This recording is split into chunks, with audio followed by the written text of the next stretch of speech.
Hello, welcome back to episode 2 of my new YouTube book review series, A Ginger and a Book. Today we're going to be talking about a newer author who is from the same publishing house as I, which is Line by Lion Publishing. You can go online and check it out anytime. I'll put a link in the description, as well as a link to the book I'm reviewing today and my book, The Stone Doorway. But today we're going to be talking about The Upworld by Lindsey Frantz. Now, Lindsey is a great author. She is so adept at details and really communicating feeling.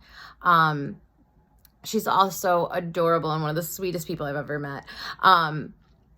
But this book was completely different than I thought it was going to be. I went into it very assuming that I was going to be reading another Hunger Games, another Matched, another Shatter Me, another young adult fantasy where there's a love triangle, where it's one girl trying to take on the entire world and two boys fighting over her. Which, don't get me wrong, I love all those books and I will be reviewing each of those book series in time.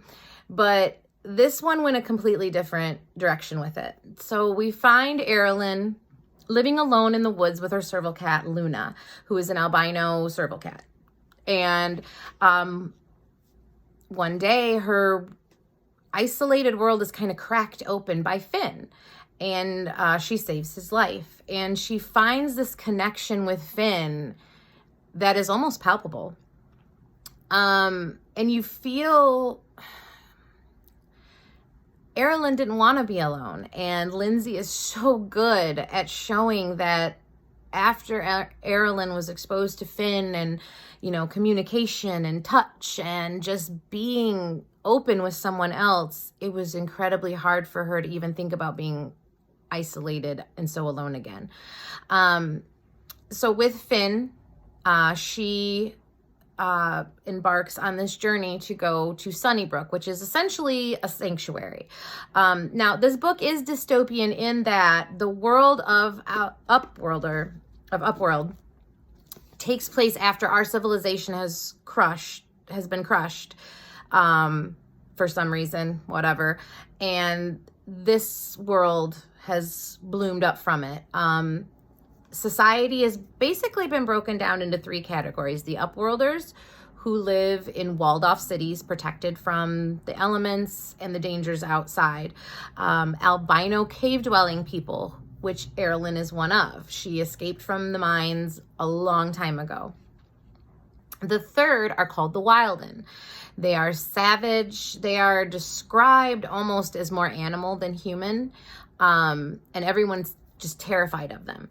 So Erilyn was really stuck between all 3 of these groups. So when she goes back to Sunnybrook with Finn, she finds that sometimes humans are just as dangerous as the animals. And then enter Morrigan.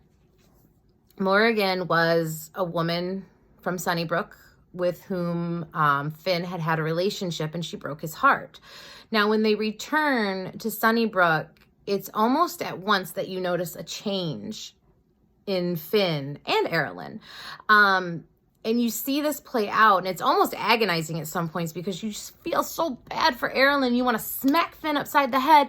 And then Lindsey reveals why all this is happening. And it's near the end of the book, it really opens up this whole other world to you. And it left me wanting more. And luckily, she has completed book 2 in the Upworld series. And I believe, and book 2 is with the editor at Line by Lion. And book 3, I believe, has been completed now.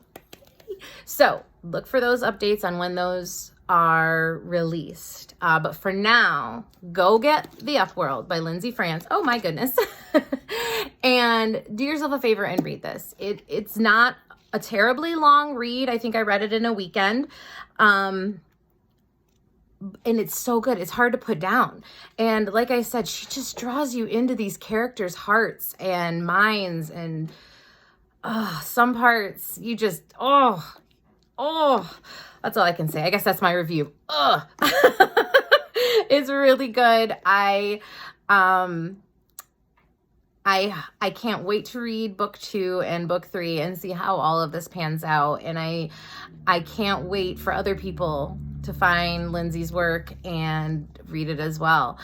So again, I'll put the link to the publishing house, to the Upworld, and to my book, The Stone Doorway, in the description. I have another book and with the editors now. Hopefully it will be released in 2021. If not, look for that in early 2022.